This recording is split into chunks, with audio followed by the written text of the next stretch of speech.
Hi students, एक बार फिर से स्वागत आप सभी का एम्बिशन एकेडमी आर के सर चैनल पे।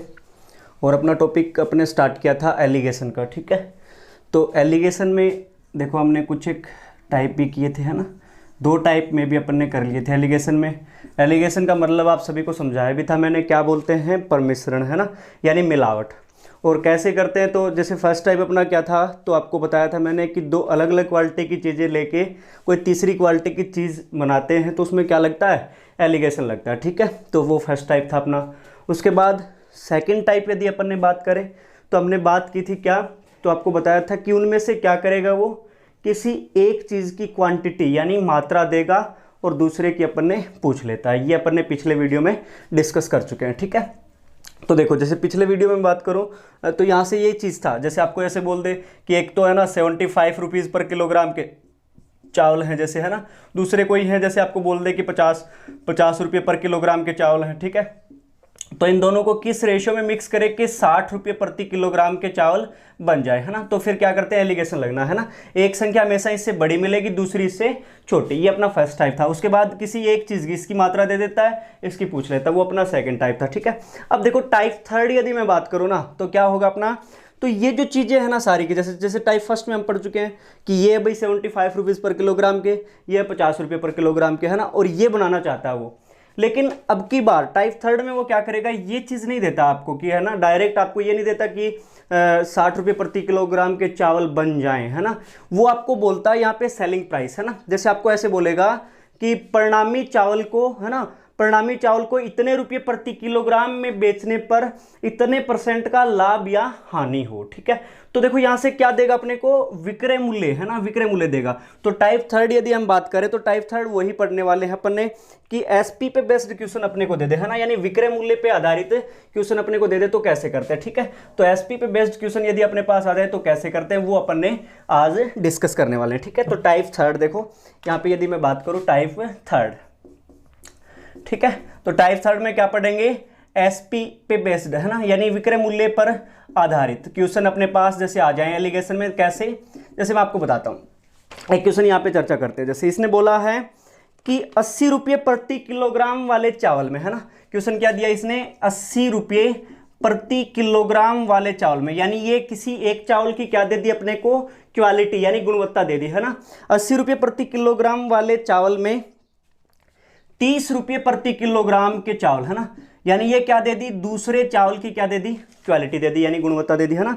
30 रुपये प्रति किलोग्राम के चावल को किस अनुपात में मिलाया जाए, है ना, यानी इन दोनों को किस रेशियो में मिलाया जाए जिससे परिणामी चावल को, अब देखो यहाँ पे ये वर्ड बोला है, परिणामी चावल को 70 रुपये प्रति किलोग्राम में बेचने पर, है ना, ये वर्ड जैसे ही मैं देखता हूं आप समझ जाओगे, बेचने पर 40% का लाभ हो। ठीक है, तो ये वर्ड जैसे ही देखता हूं ना कि बेचने पर, तो आप समझ जाओगे कि हाँ भी एसपी दे रखा है यहाँ पे, है ना, यानी विक्रय मूल्य दे रखा है, तो उस पर बेस्ड क्वेश्चन है। तो क्या करना है, अब यहाँ पे बच्चे कई बार क्या करते हैं, डायरेक्ट यहाँ पे क्या रख देते हैं, 70 रख देते हैं और यहाँ पे क्या लगा देते हैं, मतलब एलिगेशन लगा देते हैं। ठीक है, ऐसा नहीं करना आपको। सबसे पहली जो इंपॉर्टेंट चीज़ है वो आपको ध्यान में रखनी है, यहाँ पे हमेशा क्या, कोस्ट प्राइस ही रखना है, सेलिंग प्राइस नहीं रखना, यानी क्रय मूल्य ही रखना है, विक्रय मूल्य अपने को यहाँ पे नहीं रखना है। ठीक है, तो सबसे पहली जो चीज़ अपने को करनी है वो क्या करनी है, यहाँ पे अपने को क्या दे रखा है, विक्रय मूल्य दे रखा है यानी सेलिंग प्राइस दे रखा है, और क्या दे रखा है, लाभ यानी प्रॉफिट दे रखा है।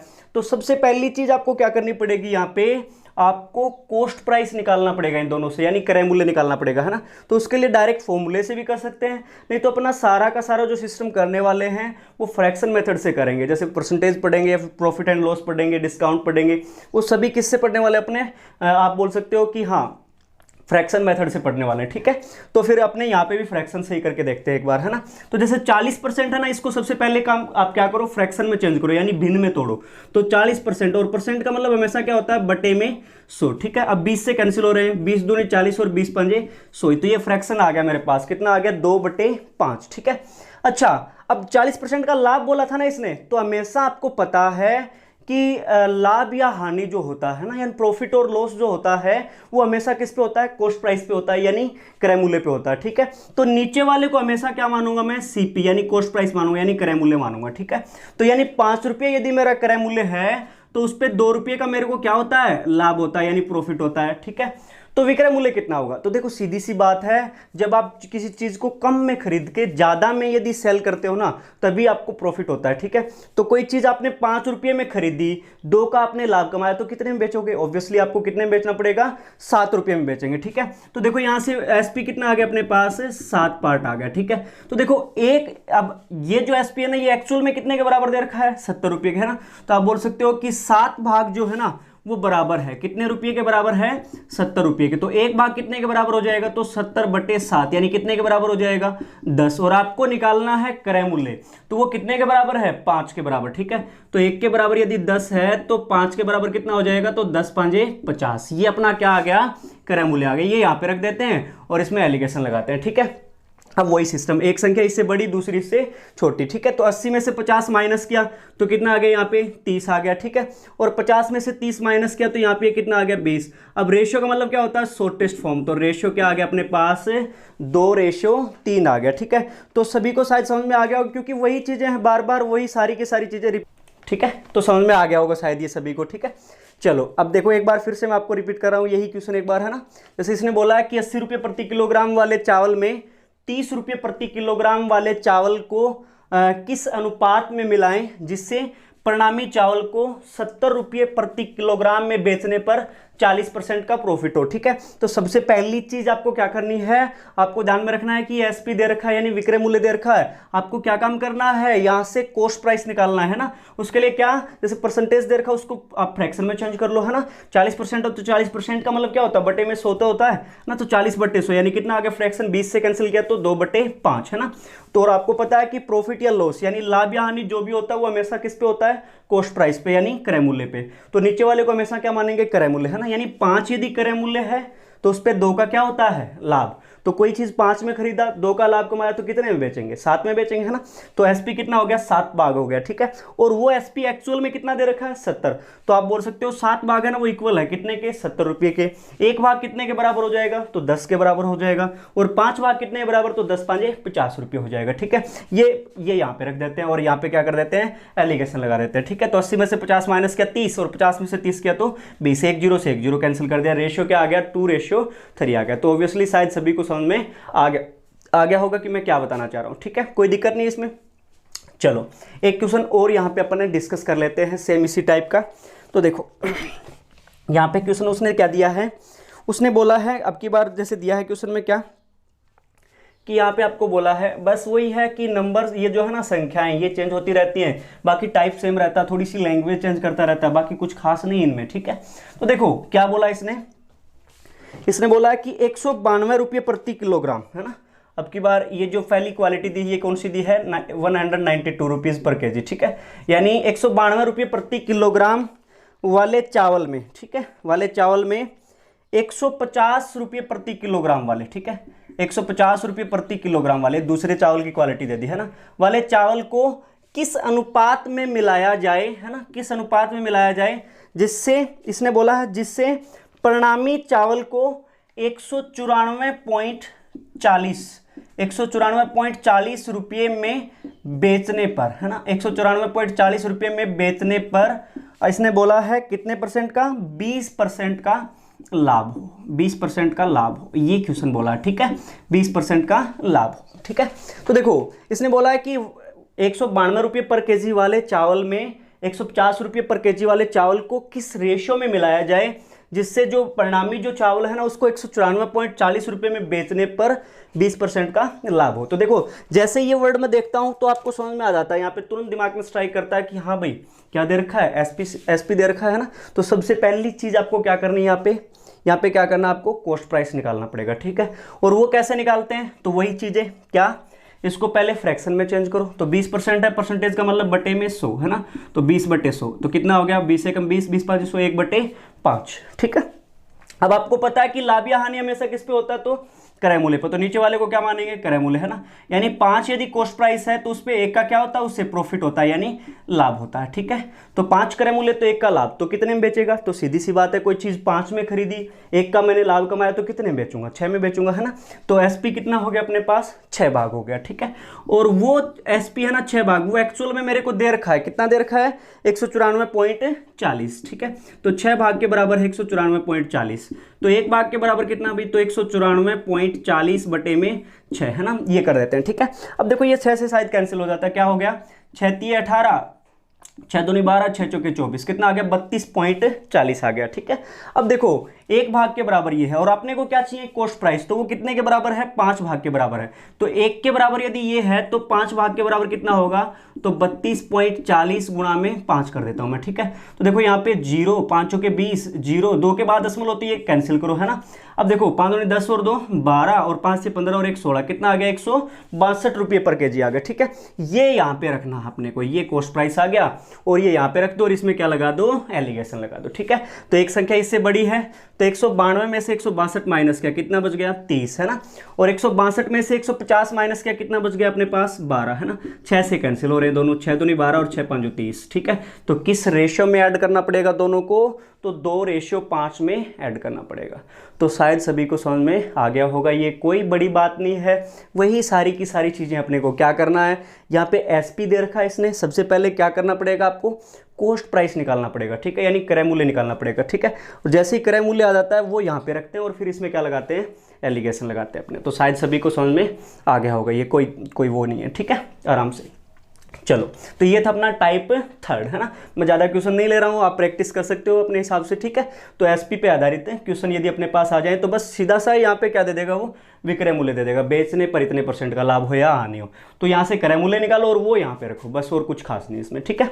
चलो अब देखो नेक्स्ट टाइप अपना क्या है, टाइप 4, ठीक है। और ये जो टाइप है ना, ये भी इंपॉर्टेंट है, बहुत ज़्यादा इंपॉर्टेंट है। कैसे, क्योंकि प्रत्येक बार जब भी आप एसएससी यानी स्टाफ सिलेक्शन कमीशन से रिलेटेड जितनी भी वैकेंसीज होती हैं, सीजीएल देख लो, सीपीओ देख लो, है ना, सीएचएसएल देख लो, एमटीएस देख लो, उसके बाद एचएसएससी पे based, Haryana staff selection commission में बेस्ड कोई भी वैकेंसीज होती हैं, उन सभी में इससे रिलेटेड क्वेश्चन लगभग मिलता है अपने को, ठीक है।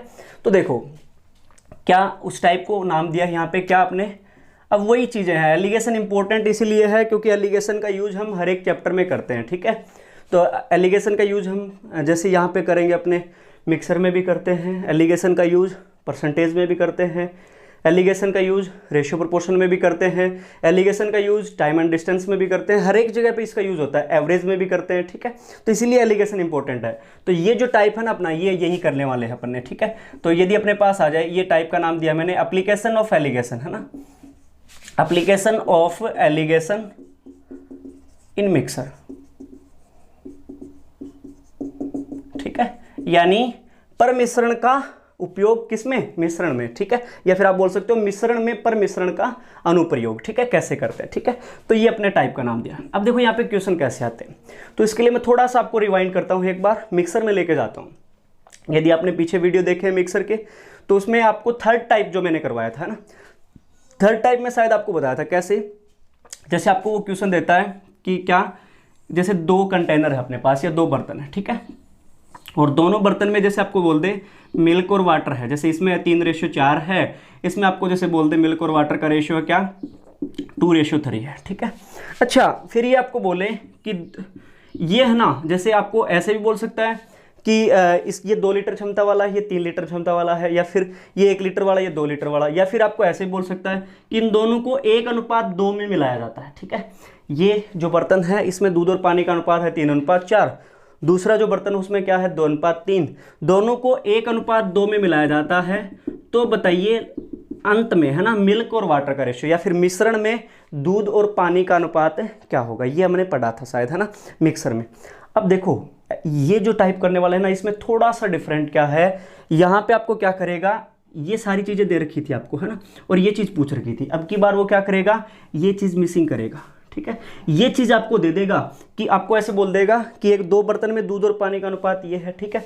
तो बताओ दोनों को किस अनुपात में मिलाएं कि लास्ट में है ना दूध और पानी का अनुपात ये हो जाए, जैसे आप कुछ भी आपको बोल देगा है ना ये हो जाए, तो यानी ये चीज़ आपको दे दी अब की बार और ये चीज़ आपसे पूछ ली कि बताओ किस रेशियो में मिलाए कि ये बन जाए, है ना, तो वो टाइप अपने यहाँ पे करने वाले हैं। ठीक है, तो देखो क्वेश्चन कैसे आते हैं मैं आपको बताता हूँ। जैसे एक दो क्वेश्चन यहाँ पे लेते हैं तो बिल्कुल आसान है, समझ में आ जाएगा, बस कुछ खास नहीं है इंपॉर्टेंट, है ना, ये ध्यान रखना आपको, क्योंकि प्रत्येक बार एग्जाम में इससे रिलेटेड क्वेश्चन पूछे जाते हैं अपने से। ठीक है, तो देखो क्या बोला इसने, जैसे मैं क्वेश्चन यहाँ पे बात करूँ तो इसने क्वेश्चन दिया अपने को क्या कि 2 बर्तन हैं, ठीक है, और उसमें इसने बोला है कि मिल्क और वाटर का रेशियो ही दिया अपने को। ठीक है, पहले में दिया है मिल्क और वाटर का रेशियो क्या दिया है, तो इसने बोला है 17:3 यानी 17:3 है दूध और पानी का अनुपात।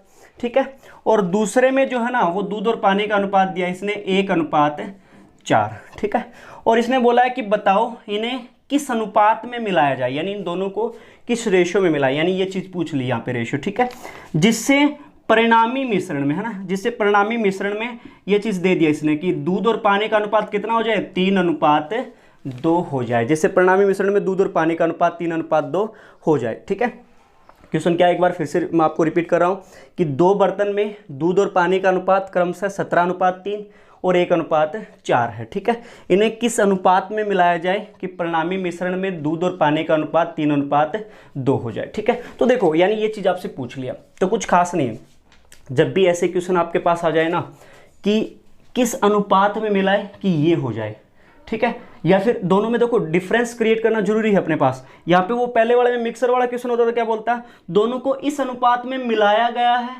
अंत में बताओ दोनों का मिश्रण में बताओ कि अनुपात क्या होगा, और यहाँ पे क्या किस अनुपात में मिलाएं कि ये हो जाए। ठीक है, तो देखो दोनों में ये थोड़ा सा डिफरेंस है, ये ध्यान रखना आपको। ठीक है, यहाँ पे अक्सर कंफ्यूज होते हैं बच्चे, तो देखो यहाँ पे करना क्या है, ऐसे क्वेश्चन जब भी आपके पास आ जाए आप किसी भी एक चीज़ की कंसंट्रेशन लेके सोल्व कर सकते हो ना, किसी भी एक चीज़ की मात्रा लेके सोल्व कर सकते हो, चाहे मिल्क की मात्रा लेके सोल्व करो चाहे पानी की मात्रा लेके सोल्व करो, दोनों में से किसी की भी मात्रा लेके सोल्व करो, सेम ही आना अपना। ठीक है, तो यहाँ पे जैसे मैं दूध की मात्रा लेके सोल्व कर रहा हूँ। ठीक है, तो यहाँ पे देखो इसमें यदि दूध की मात्रा लूँ तो कितना होगा भाई, टोटल दूध और पानी दोनों मिला के कितना है, 17 और 3 20 भाग है, और उसमें से दूध कितना है 17। ठीक है, तो आप बोल सकते हो दूध का पार्ट ले तो कितना है भाई 20 में से 17 है ना, यानी कितना है 17/20 हो गया। ठीक है, ऐसे ही यहाँ पे यदि दूध का पार्ट लूँ मैं तो क्या है टोटल, यानी कितना है 5 में से दूध कितना है 1 भाग है ना, यानी यहाँ पे क्या है दूध 1/5 है। ठीक है, 1/5 भाग है। ठीक है, और लास्ट में, और इसमें क्या लगना है अपने पास, एलिगेशन लगना है। ठीक है,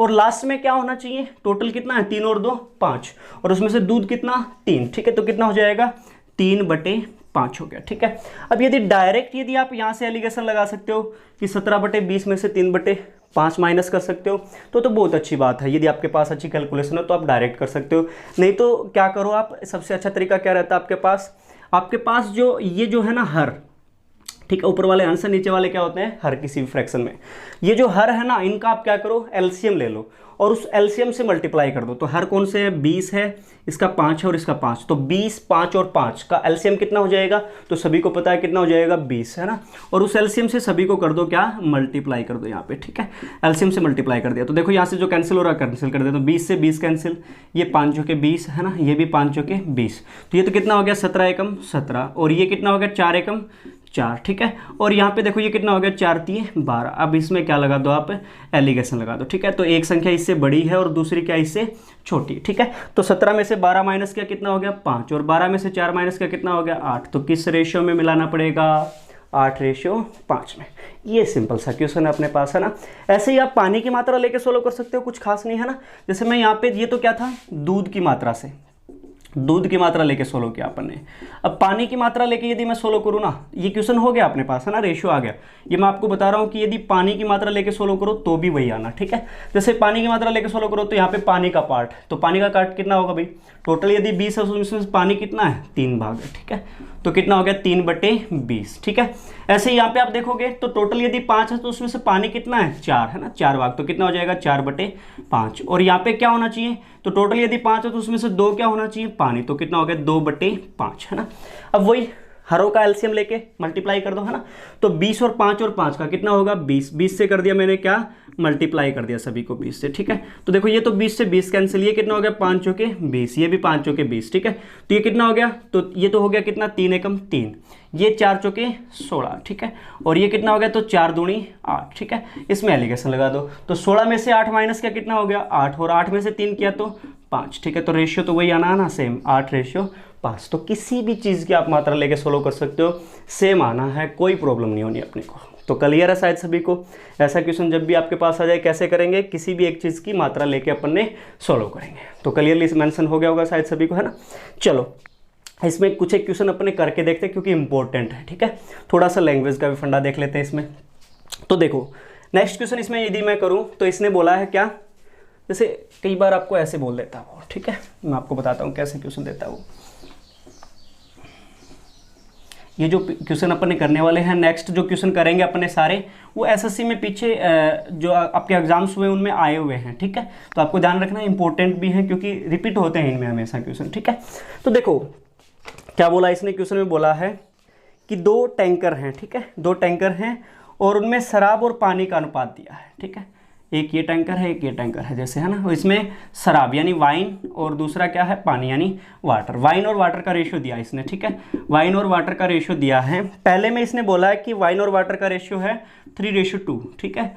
और दूसरे में बोला है कितना है 4:5, ठीक है। अच्छा फिर इसने बोला है कि इन्हें किस रेशियो में मिलाएं, है ना, किस अनुपात में मिलाएं जिससे परिणामी मिश्रण में, है ना, जिससे परिणामी मिश्रण में शराब और पानी की मात्रा बराबर हो जाए। अब ये चीज़ जैसे ही मैं देखता हूँ आप बोलोगे सर यहाँ पे तो है ना कोई रेशियो वगैरह दिया ही नहीं लास्ट में, है ना। तो कोई खास बात नहीं, उसने लैंग्वेज ही ऐसी कर दी कि दोनों की मात्रा बराबर हो जाए। यानी आपको बोलना, आपको खुद से अंडरस्टूड करना पड़ेगा ये चीज़ की मात्रा बराबर हो जाए, यानी क्या हो जाना चाहिए, दोनों 1:1 हो जानी चाहिए, ठीक है। ये आपको ध्यान में रखना। अब वही चीज़ है, किसी भी एक चीज़ की मात्रा लेके आप सोल्व कर सकते हो। जैसे मैं वाइन यानी शराब की मात्रा लेके सोल्व करूँ तो यहाँ पे शराब का पार्ट कितना, टोटल यदि 5 है, 3 और 2 है ना, तो उसमें से शराब कितनी है 3, तो कितना हो गया 3/5, ठीक है। ऐसे ही यहाँ पे वाइन का कितना हो गया, तो टोटल 4 और 5 9 है, तो इसमें से कितना है 4, ठीक है। तो 4/9 हो गया। और यहाँ पे लास्ट में कितनी होनी चाहिए, तो टोटल यदि 2 पार्ट है तो उसमें से शराब कितनी 1, तो 1/2, है ना। अब वही एलसीएम ले लो नीचे वालों हरों का, है ना। तो 5 9 और 2 का एलसीएम कितना होगा, तो 9 5 45 दूनी 90, है ना, 90 हो जाएगा, ठीक है। एलसीएम हो गया, उससे कर दी सभी को मल्टीप्लाई कर दिया मैंने यहाँ पे, है ना। तो 5 से कैंसिल किया तो 18 5 90 18 हो गया अभी, है ना। 9 से क्या तो 9 दाएं 90, ये 10 हो गया। 2 से क्या तो ये कितना हो गया 45 हो गया, 45 दूनी 90, है ना। तो ये तो कितना हो गया 18 3 54, है ना। ये कितना हो गया तो 10 चौके 40, और यहाँ पे लास्ट में कितना हो गया 45। इसमें क्या लगा दो, एलिगेशन लगा दो, ठीक है। तो एक संख्या इससे बड़ी है, दूसरी इससे छोटी है। तो 54 में से 45 माइनस किया तो कितना आ गया अपने पास 9, है ना। और 45 में से 40 माइनस किया तो कितना आ गया 5। तो रेशियो क्या होगा यहाँ पे लास्ट में, क्या हो, नहीं सॉरी, किस रेशियो में मिलाना पड़ेगा आपके पास, तो 5:9 में मिलाना पड़ेगा। तो शायद सभी को समझ में आ गया होगा कि कैसे क्वेश्चन आते हैं और अपन ने कैसे करने हैं, ठीक है। यदि आपको ऐसे बोल दे कि मात्रा बराबर हो जाए तो आपको तुरंत दिमाग में लगाना, हाँ क्या होना चाहिए 1:1 होना चाहिए, ठीक है। तो क्लियरली मेंशन हो गया होगा आप सभी को। चलो एक क्वेश्चन और देखते हैं अपन ने, है ना। लैंग्वेज का फंडा मैं आपको दिखाता हूँ कैसे थोड़ा सा गलत करवा सकता है आपसे वो। जैसे इसने क्वेश्चन बोला है, नेक्स्ट जो क्वेश्चन है वो क्या बोला इसने, तो देखो यहाँ पे मैं आपको बताता हूँ, ठीक है। हाँ देखो यहाँ पे क्वेश्चन इसने दिया है कि 2 मिश्र धातु हैं, यानी 2 आप बोल सकते हो अलॉय हैं, ठीक है। 2 अलॉय हैं जिसमें इसने बोला है 2 अलॉय हैं किसी के पास, ठीक है। 2 अलॉय हैं जिसमें कॉपर और टिन, है ना, तांबा और टिन, ठीक है। तो कॉपर और टिन, ठीक है, ऐसे करते हैं ना टिन को। अच्छा कॉपर और टिन जो है उसमें पहली मिश्र धातु में तांबे और टिन का अनुपात इसने दिया है, तांबे और टिन का अनुपात बोला। तो तांबे और टिन का अनुपात क्या दिया इसने, 1:3 है, ठीक है।